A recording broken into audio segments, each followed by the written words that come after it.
This podcast is brought to you by Most Valuable Podcasts, leading the league in podcasting entertainment.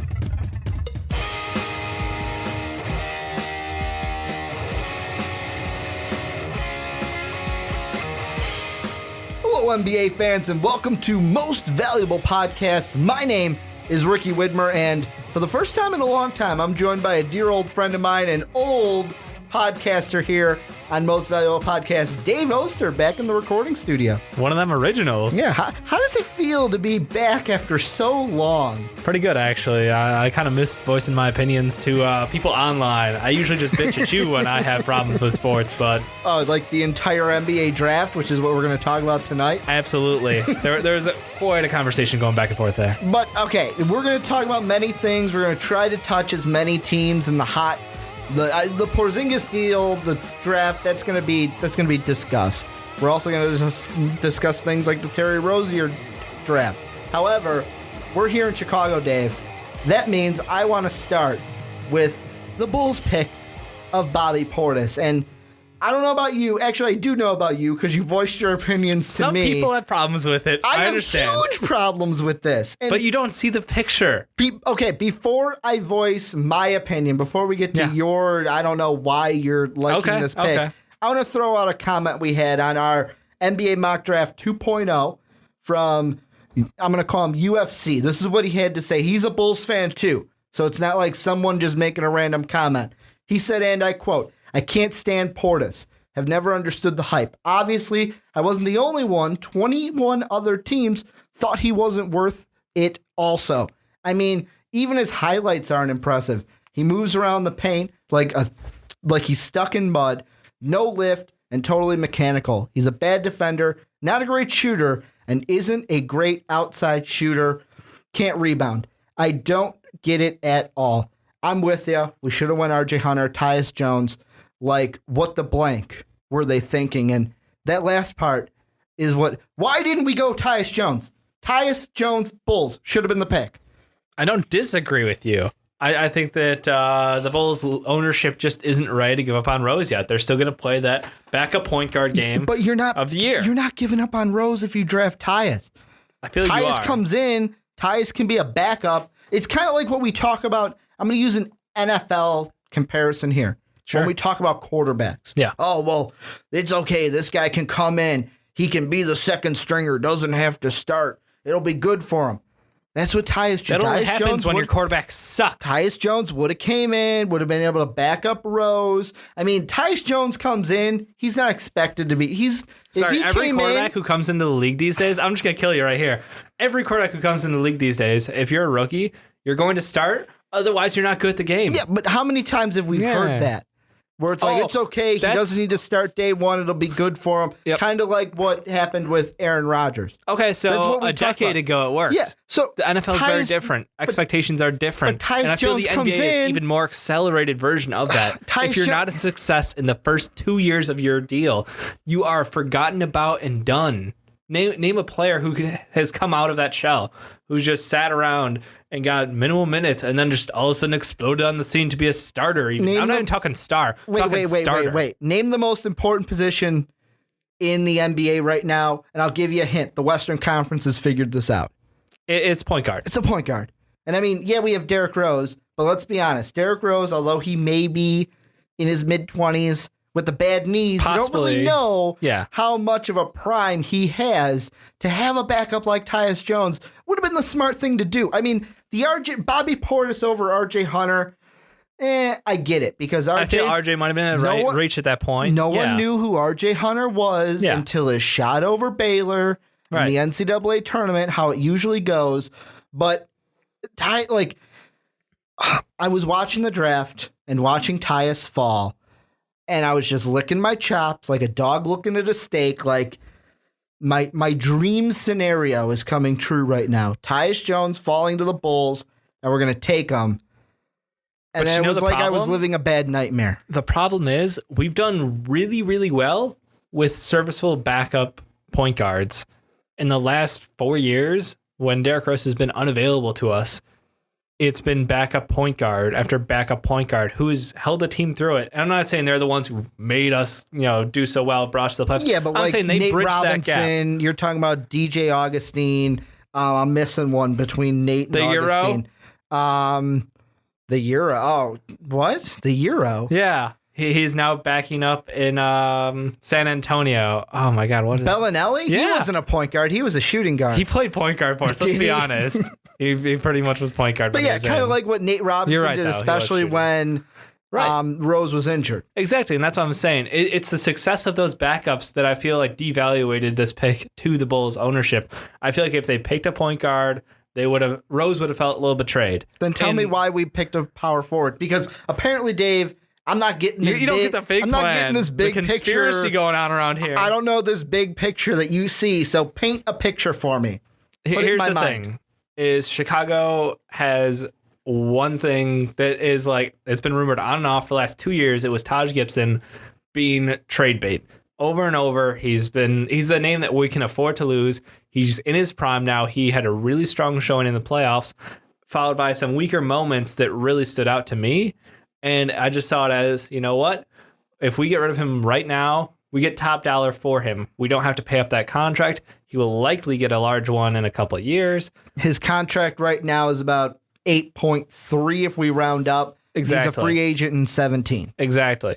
So meanwhile, we can get Bobby Portis in, and we can put together a package with Taj Gibson to get us the next big thing, whatever that may be, whether it's a Paul Gasol replacement, whether it's an outside shooter to give us that six man that we kind of need the push to get over the hump, maybe.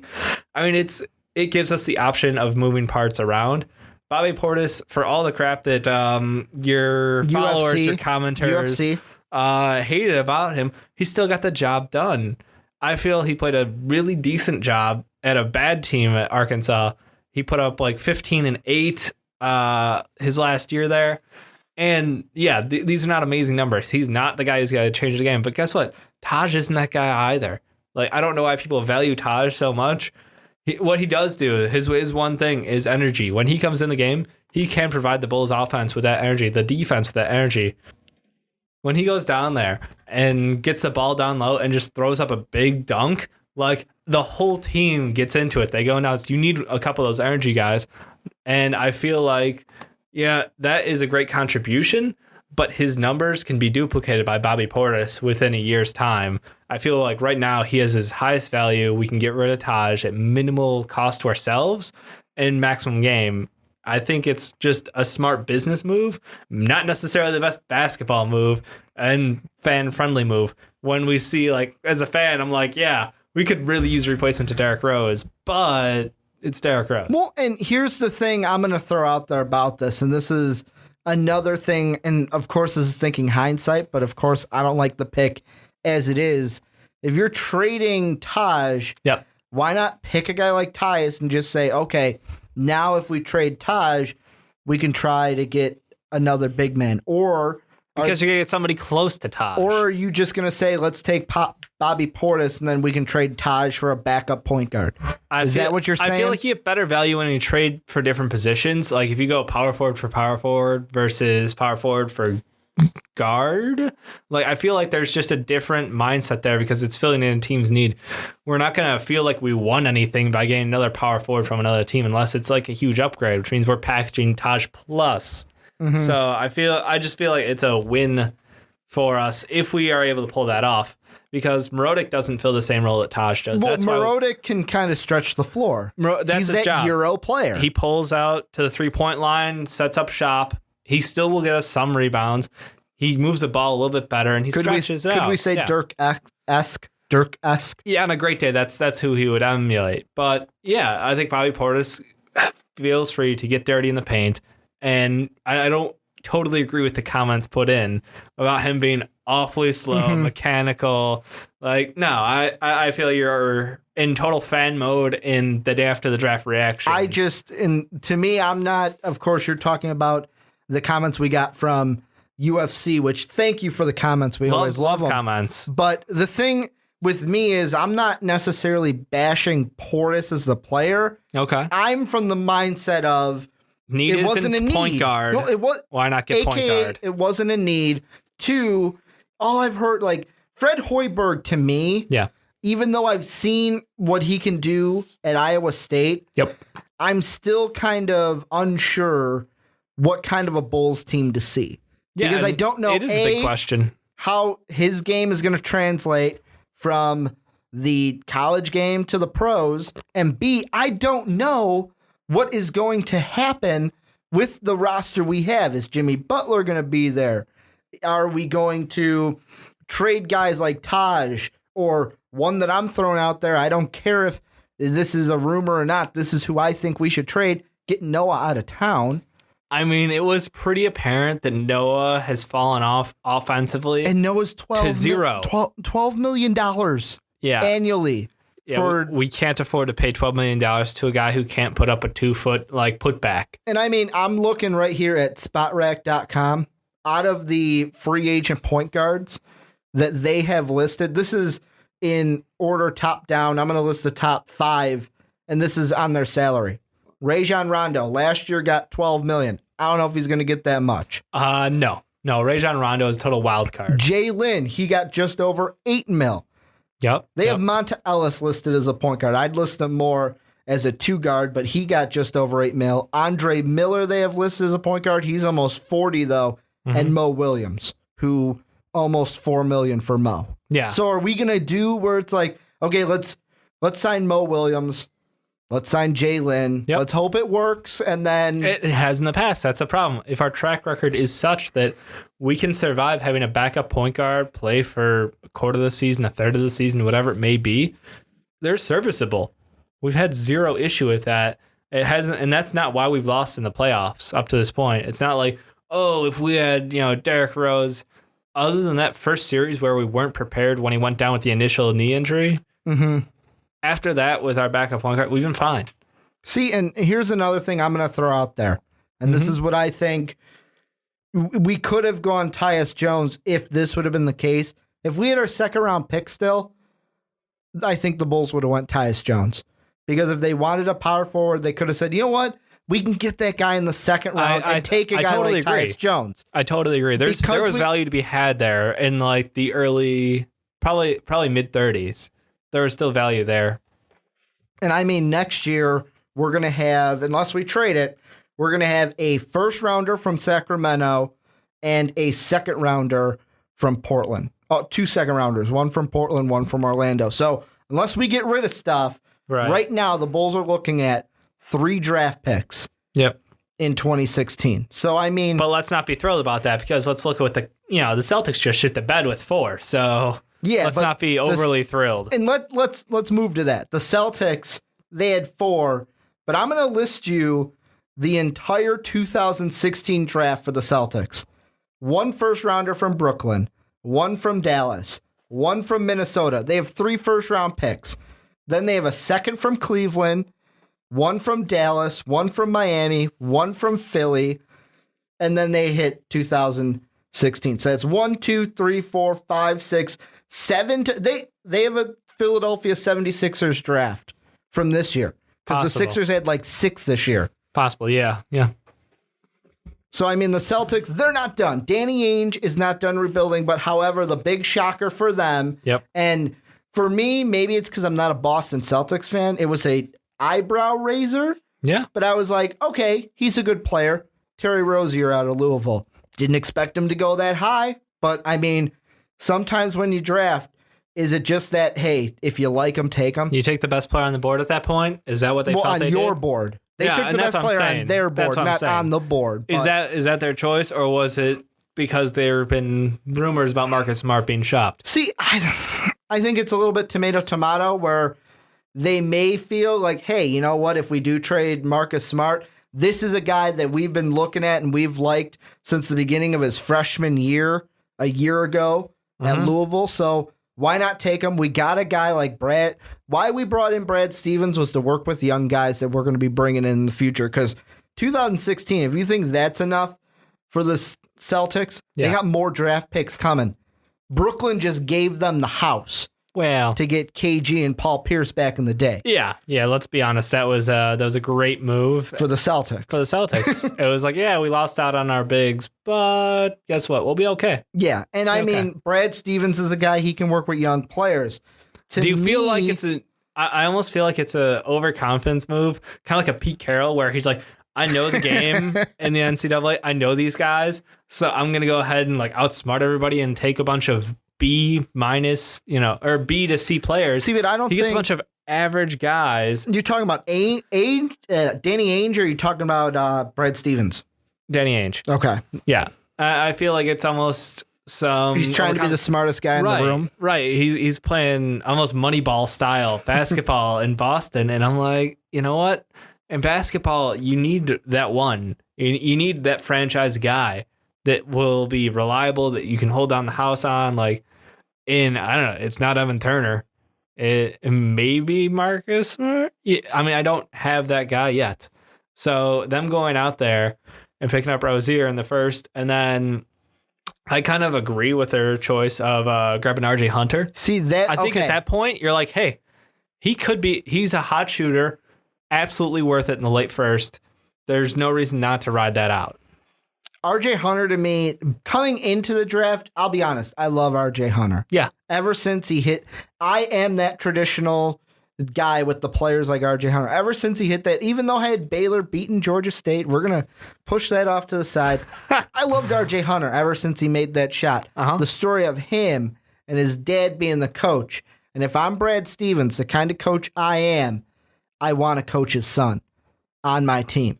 Okay. Because if you can get coached by your dad, that means you're getting coached by your toughest critic. Because how many times let's go back to, we got to go way back for us because we didn't play in high school. When we were playing basketball back in the day, and we got to go back to like 5th and 6th grade for this. Yeah. But how many times after we had played a game, we'd see someone else's dad who was like really into it, like, oh, you should have made that rebound in the second quarter. Yeah, fuck that. Fuck those parents. Or like the parents that... You're right, though. Those exist. The ones where it's like, oh, the head coach had something else to do. I'm filling in, and he's really hard on his son. Yep. Usually when your dad's the coach, he's going to be your toughest critic. And I mean... Two words for you. Austin Rivers. Austin Rivers, of course. But I feel like RJ Hunter is able to take the criticism. Brad Stevens could come up to him if he wanted and say, hey, your three-pointers suck. Get to work. And he'd get to work. Yeah, no, I 100% agree with you, and I have no problem with this pick. I think the pick problem entirely lies on that first off pick. I feel like you just sent a message to everybody in town, being like, hey, Marcus Smart, maybe not our guy. Maybe he's just going to be here for a little bit of time till somebody offers us something nice. Maybe this will light a fire on him. I'm not sure what exactly the message is there yet, but I think the Celtics... definitely have a lot of options in the next year plus, but they need to go find that one. Well, and go get your guy.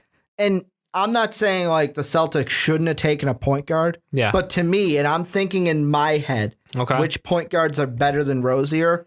Grant, Wright, Tyus Jones. All three of them in my mind were available. Are ranked, and they're available and they're ranked in my head above Terry Rozier. I'm no Chad Ford. Yeah, no. But I still, mean, Rozier is a second round talent. You could have probably got him in the second round when you drafted RJ Hunter. You could have just switched the two in my mind. Yeah. Yeah, I'm not a huge fan of that choice. But or I mean, later in the why first not just round. Why not just package? That's my question. You've got 4 picks. Package 3 of them. Move up a bit.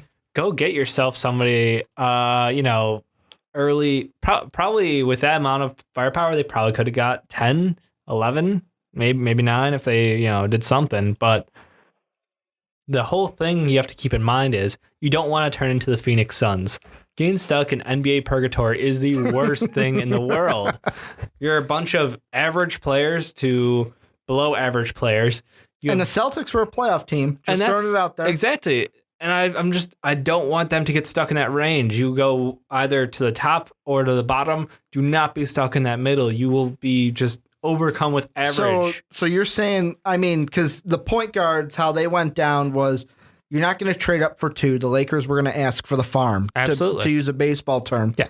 Even at 7, Denver, with Moutier there. I think they would have had to do. They're going to ask for too much. Yeah, in the Celtic eyes.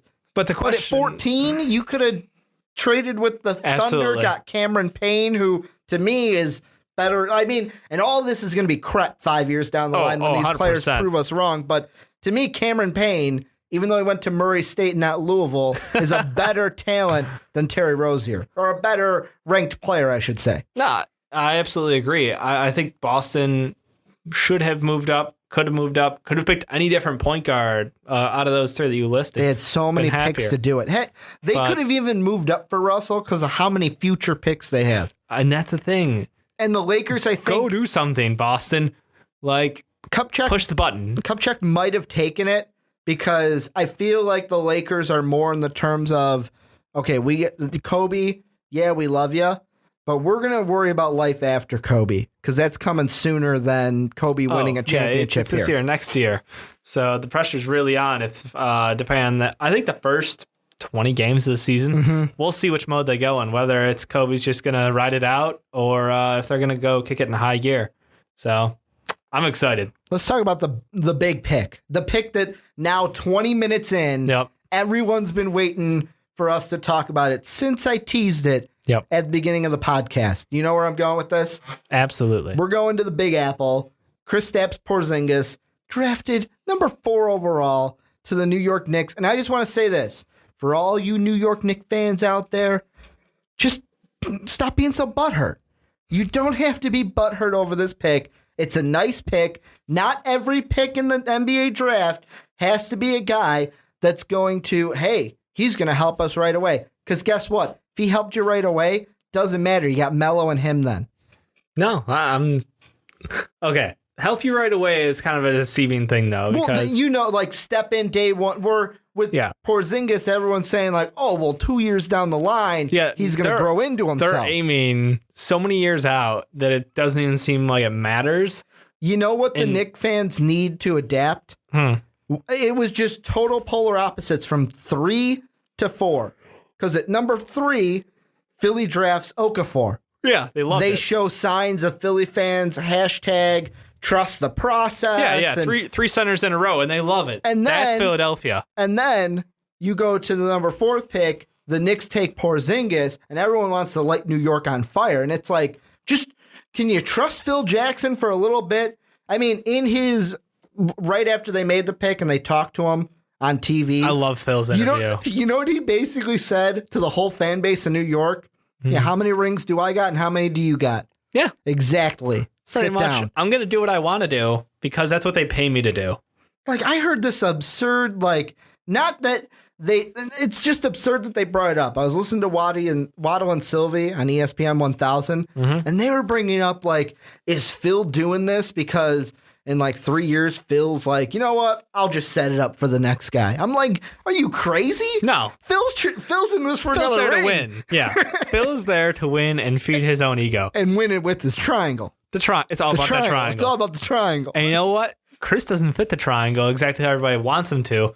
He's going to be on the other side. He's going to be on the weak side, shooting the ball, stretching the floor. And you know what? I agree. He needs to put on about 20 pounds of muscle. He is skinny.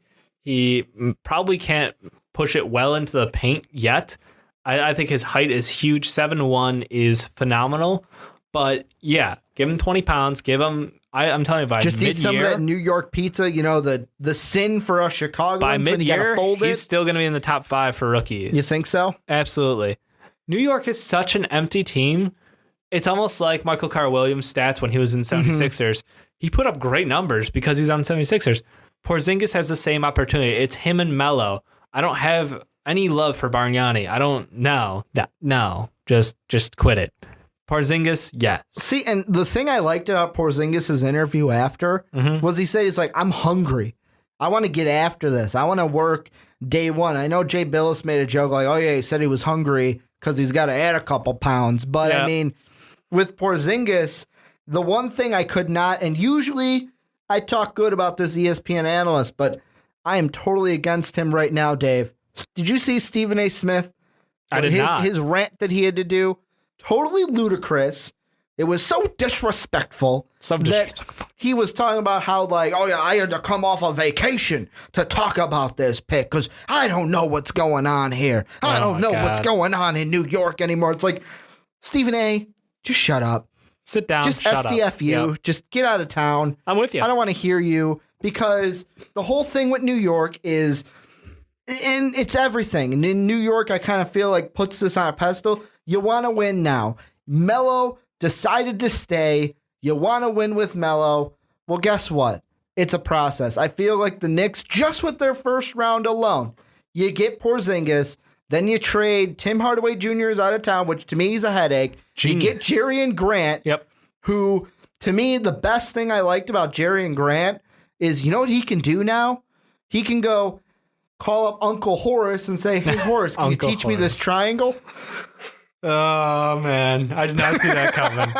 But no, you're right. It's a player who will be able to fit into this triangle offense and serviceable. Absolutely not a problem to run that. I think the Knicks, I just don't get it because all of your first-round picks have sucked for the last 20 years.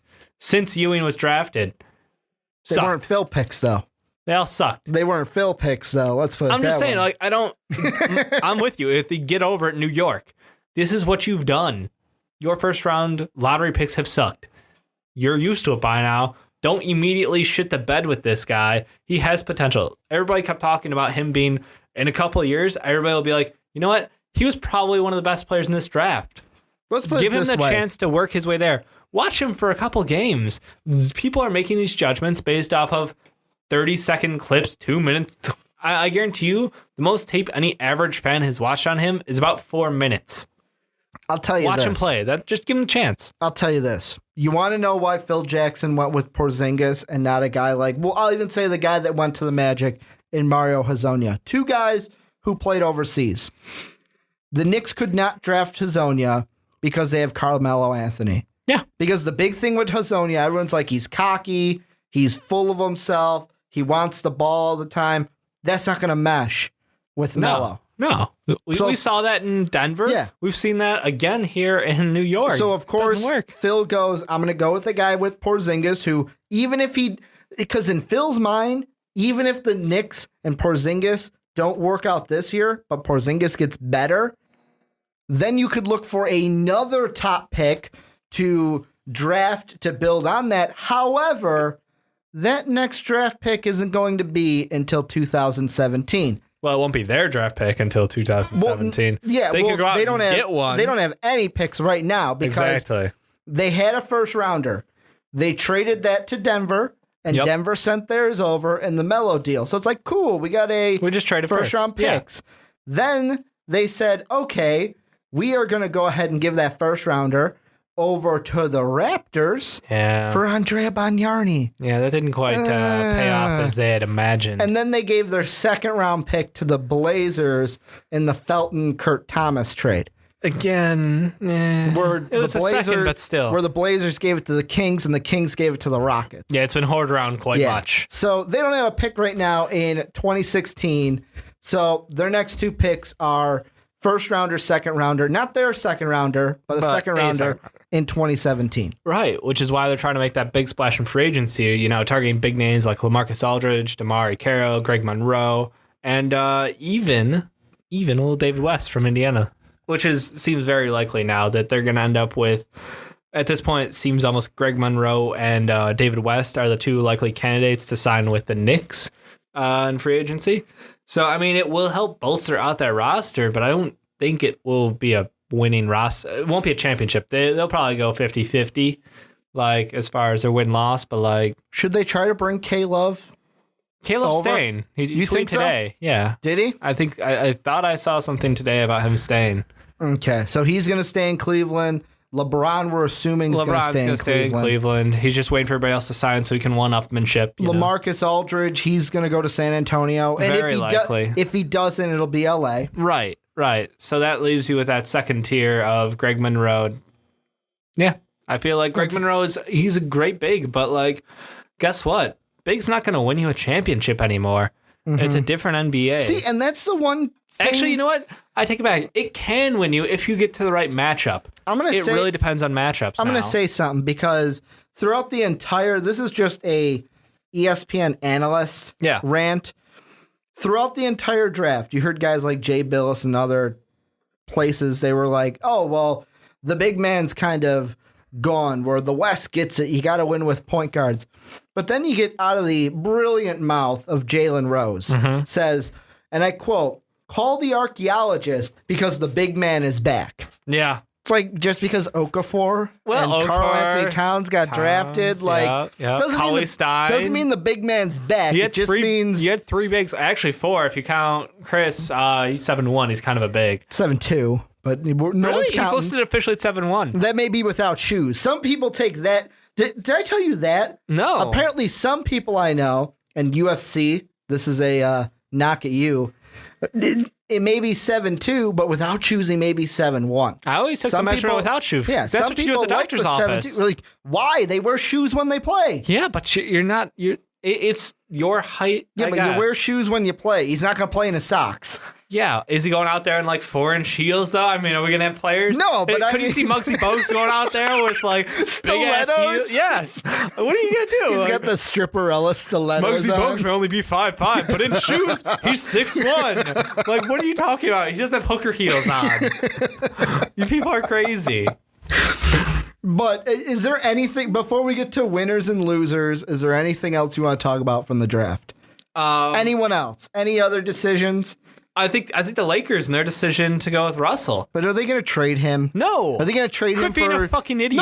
No, I'm just saying this. Are they going to trade him for DMC? No. Absolutely not. They're rebuilding. Because to me, that'd be stupid. They are going to enhance their roster by picking up a big, either Aldridge or I don't even know that second tier. It won't be Gasol. We already know that. Mm-hmm. But they're going to try to go after another big. Gasol, you heard why he said no, right? Yeah, it was the greatest because, you didn't treat my brother right, so why would I go there? Yeah. I mean, well, let's be honest. They traded Mark out of town for Paul. So he's kind of like, I've already been there once. Wasn't a great experience for him. You guys traded me for my brother. Fuck off. But no, I think that them being smart about this and going out and getting that point guard because you are in a point guard heavy. You need a point guard who can make plays before the and podcast, play defense. Me and you went through all the teams in the West. Yeah. Pretty point guard heavy. It's so point guard heavy and just guard heavy in general that all their play revolves around that. You have to match that. You can't just be like, we're doing what we're doing no matter what everybody else is doing in the league. On top of that point about the point guards. Yeah. I know you can technically say James Harden is the point guard but he's also for the Rockets. Yeah. Do you then see a problem with them going Decker and Montrezl Harrell going wing shooter and power forward? Well, wing shooter makes sense. When they really need a point guard to take the ball out of Harden's hands and bring it up the floor and then give it to Harden? The question is maybe a Jerrion Grant you could have went with? Not saying they shouldn't have done that. I'm just saying this is total typical Houston Rockets. We already shoot the most threes in the league. So let's just shoot more. Let's just shoot more. Let's just throw up more threes. It worked very well for Golden State, but guess what? Golden State has a balanced offense. They have reliable people. They have a deep roster. They also have the MVP. Who laces them up every night for the guys who cook the chicken curry. Absolutely. I lace it up every night for guys just like you, man. Yeah. Do you know who that was? No, but he really loves the chicken. Exactly. So it just...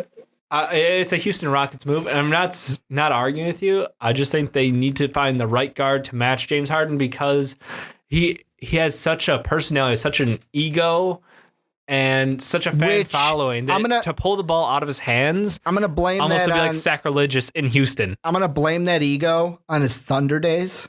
Because he didn't have one back then. Well, no, not the beard. It was just I should be the guy. I'm getting out of town. I'm going to be the guy. Well, that's the thing. He left town to prove himself. Mm-hmm. If he stayed, they questionably could have won championships with that triumph they had there. Well, with him coming off the bench. But he choked so hard in the playoffs the Thunder. Even for the Rockets. For the Rockets, he had moments, definitely. But for... goddamn, nobody wants to watch 50 free throws in a game. That was the most agonizing free throw laden game in the world. I'm going to throw out one more team for you. All right. Frank Kaminsky to the Hornets? Really? Okay, that one made I was like, huh? They're a little stacked at that position now. They've got they traded Noah forwards. Vonleh. Yeah, they traded Noah Vonleh away, which everyone was like, oh, well, would they go point guard? Like, this was days before the draft. Oh, would they go this and then trade him? Well, they traded Vonleh. Here's the thing I'm thinking. Mm-hmm. Michael Jordan he never met Kaminsky. Like, they never had conversations. Officially, yeah. However, in his post-draft interview, Frank the Tank mentioned that, my aunt worked when I was a kid as an assistant of the Bulls, and I got to watch him practice all the time, but never actually, because they asked him, have you ever talked to MJ? Yeah. I mean, he was a Chicago product while Jordan was in Chicago. Yeah. Maybe Jordan likes something about him, but... Are we saying this pick is entirely on Jordan? Because he may be an owner, but he is not total, It's not all on him, but I'm he feeling doesn't have 100% control. It's I feel like because he's Michael Jordan, people we want just to put a lot on. I agree. With me, though, if I'm the Hornets, I was going Devin Booker, because you need a wing to take the pressure off. I was going Justice Winslow. You got to take the pressure off of Kemba. Justice Winslow would have need a wing. been a great player. And I don't know how they passed up on Justice, but... Kentucky Duke, I mean, same blue and white. I mean, there's no denying. Frank will be a decent NBA player. It's just there's very little room for him right now, and the way that roster shakes out... He would have been great with the Pacers. He would have been great with the Pacers. Yep. Because he could have fit in right where Roy Hibbert is not. Right where Roy... Well, he should be, but he's not. Yeah. You know what I mean? Because Roy Hibbert's out of town in Indy. Yeah. He's out of town. And I don't even know why... The Pacers, even on them, they go with Miles Turner. Yeah. When all before the draft, we hear Larry Bird. I like Cameron Payne. Cameron Payne's my guy. And then you don't take him. You take a big guy. Cameron Payne's a sleeper, though. What are you talking about? I know, but you like Cameron Payne, so go with him. Why go with Miles Turner, who's a power forward with knee issues? Last guy with knee issues who was a big man. Oh, my God. Greg Oden. I'm not saying that Miles Turner's Greg Oden, but when I hear big guy with bad knees, I think Greg Oden. Yeah. No, you're 100% right. How good was Greg Oden with Ohio State? How good was he with the Trailblazers? Yep. No, he tried to win a championship with LeBron, though. Or did he? He did get the chance. That was the Miami one, right? It was in Miami, and honestly, that was the funniest thing. I think watching Greg Oden win a championship, watching Darko Milicic win a championship. What epitomized that was like watching him on the bench behind LeBron James. It just looked like LeBron from the past. Like, is that his dad? Is that like LeBron in 15 years? He just looks so old. Like, he looks so old, Greg. Come on. Okay, let's wrap this up. Give me your winner. Give me your loser, Dave. My winner, it's LA. We're like, hey, we're in the West. Maybe we should get a guard. Maybe we should get somebody who can carry this team when our superstar, Kobe Bryant, is gone. They get Russell. Smart move by them. And then they keep adding to it, which, again, pretty smart move. I just could toss it in there. And pick up Larry Nance. Anthony Brown. Decent pick. I mean, he'll have some room on the bench to grow. They're not a deep team on the roster, so he will get minutes. I think it's a very well put together draft. I think they just need to go and make that hit in free agency to complete that roster out. And my loser. Before you get to loser, I'm just going to throw my winner out there, so we're staying on the same. I'm torn. Yeah. Every night I'm torn. No. I'm torn between, and I'm going to let you try to help me out with this. Okay. Half of me, the left side of me wants to say Minnesota. Yep. The right side of me wants to say Miami. Okay, Minnesota, I totally get. Justice Winslow, Karl Anthony Towns, and Tyus Jones. It seemed like Justice Winslow was a steal at 10. It was like, why is he still on the board? Should have went at 7 to the Denver Nuggets. What is going on here? Like, you get one of the best two-way players coming out of college. Mm-hmm. You get a guy who can make space for his own shot. Every mock draft that me and Brandon did for the Primetime Podcast, which you can check out by clicking over to the YouTube channel right below this podcast, but every mock draft we did, I said he's either going 7 to the Nuggets, 8 to the Pistons. Either or. And then you went past both of them. Stanley Johnson, what? I thought Stanley Johnson was going to be the one that at 10, the Heat just go, well, I guess he's still there. Yeah, let's go with him. I mean, the Stanimals, they call him. Yeah, underwhelming is what I call him. I would take Winslow over Stanley Johnson any day of the week. Yeah, no, I'm with you 110%. Justice Winslow also won a national title, if I do believe I am correct. Yeah, whatever. Little Dookies winning the national title. Whatever. But on the other hand, the Timberwolves... I'm leaning a little bit more Minnesota because of the Tyus Jones thing. To seal the deal. I know. Ricky Rubio, you get the number Jones. 1 pick overall, and then you go out and get yourself a guard who can play off Ricky Rubio, who provides that little bit extra that he doesn't. You got Karl Anthony Towns. You got almost a future MVP in Wiggins. They've got the young Holy Grail roster. Learning from the big daddy in Minnesota, KG. This is how you rebuild a team. Take steps from this. I want Boston, the Timberwolves to be so good. This is what you should have done. I feel bad for the Timberwolves because how much have they sucked since forever? The last time I remember them being kind of relevant was KG's first back stint, in the 90s, and when they had Latrell Sprewell. KG in the 90s. I want to say 99. Did Sprewell, this is off the topic, did he choke out his coach in New York or Minnesota? I feel like New York. It was New York. Okay. It was New York. Because he started with the T-Wolves, then went to New York. Yeah. KG started with the T-Wolves, he didn't go to Brooklyn after the T-Wolves, right? He went to Boston. Celtics. Yeah, that's right. Won a few rings. But yeah. I'm leaning Anything is possible. I'm leaning more towards the T-Wolves. Who's your loser? My loser, easy. The Atlanta Hawks. You walk into the day, you got the 15th pick overall, feeling pretty good about yourselves, and you walk away with Tim Hardaway Jr.? The man doesn't even shoot 40% from the field. They did get 2 guys in the second round. I don't care. I don't care. Unless these 2 Euros turn out to be wonderful players, I don't care. I'm sorry. You get a guy who jacks up shots from whenever, wherever. He's a shitty J.R. Smith. J.R. Smith will get hot like he did at the end of the championship finals, but no. Now, Tim Hardaway Jr. is just trashed here. He can't play defense. He jacks up shots like crazy. He doesn't seem to be a locker room fit for them. Mm-hmm. This was a selfless team in Atlanta where it was whoever's open. It was that great question, who's going to take the last shot? Whoever's open. Unless they need a 3. They need that 3. However, now, you want to know why the Hawks are going to win the NBA title in 2016? Oh my God, what? You want to know why? Why? Because they took a page out of the Seahawks book. Let's put a little neon in our uniform. They got the neon going on, which, from what I hear, isn't a favorite amongst the NBA fans out there. Okay. Have you seen the new Hawk uniforms? I have not. I'm going to show you them after the podcast. I love them, especially the red one. It's my favorite. You have to link it under the video. I will. Just for our viewers. For everyone else, you got to check it out down below. It's way better than, I'm not going to say better than the new Sixer uniforms because those are just crisp and clean. Okay, whatever. It wasn't a huge change. But it's way better than the Clipper uniforms. I don't like the Clipper uniforms, let's be honest. No. But I'm going to shock you with my loser. All right. You ready? Yep. The Bulls. The Bulls. You hate Bobby Portis. Well, it's not that I hate Bobby Portis. It's because you have 1 pick in the draft. Your biggest need is, hey, my superstar player who has had knee problems in the past needs a guy to back him up. Yep. And you go with a power forward to just boost our just loaded front court. You had to go Tyus Jones. He was he was there for the taking. They're my loser. So here's the question. How did that beat out, Detroit passing up on Justice Winslow and getting Stanley Johnson, or Frank Kaminsky pick up by the Hornets? I'm gonna give you a loser that's right above the Bulls, but not that far. You ready? Just to make you feel good. The Nets. The Nets, because they didn't really get anything that, to me, is gonna help them win. What about the Cavs? How do you feel like they improve their chances of the finals next year? Here's the thing with the Cavs. There's only one guy at the 24th pick that I would have felt comfortable with, and that was DeLon Wright. Because he's a guy he's a great passer, can give player. LeBron the ball. He's a pass-first point guard, so it's okay, he can work with Kyrie, give LeBron the ball. Well, when he wasn't there and the Raptors took him, the Cavs went, well, who should we go with? We don't need anybody.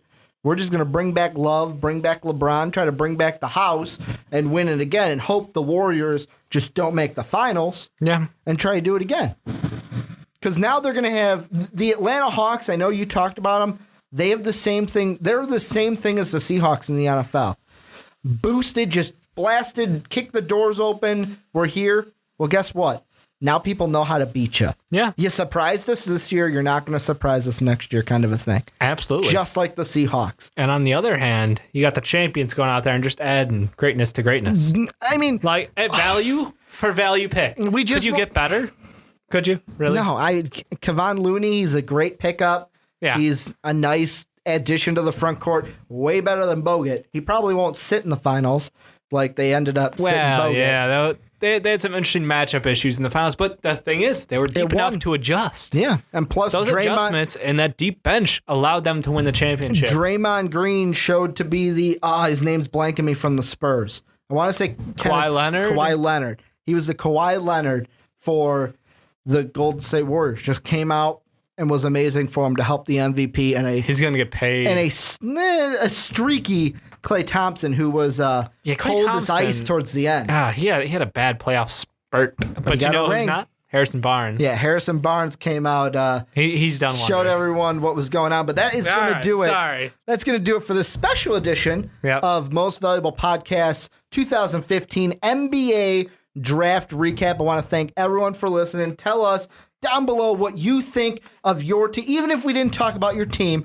I want to know what you think about your team's draft. Go make sure to check out later this week. I am going to be putting up my personal grades for every single NBA team for this year's draft. If you like the podcast, hit that like button. If you loved it, go ahead and hit that subscribe button. Check out our other podcasts, The Onside Kick and the Primetime Podcast. And as always, have a good day, everybody. Thank you for listening to this MVP podcast. Follow us on Twitter at Most Valuable Pod for more great podcasts.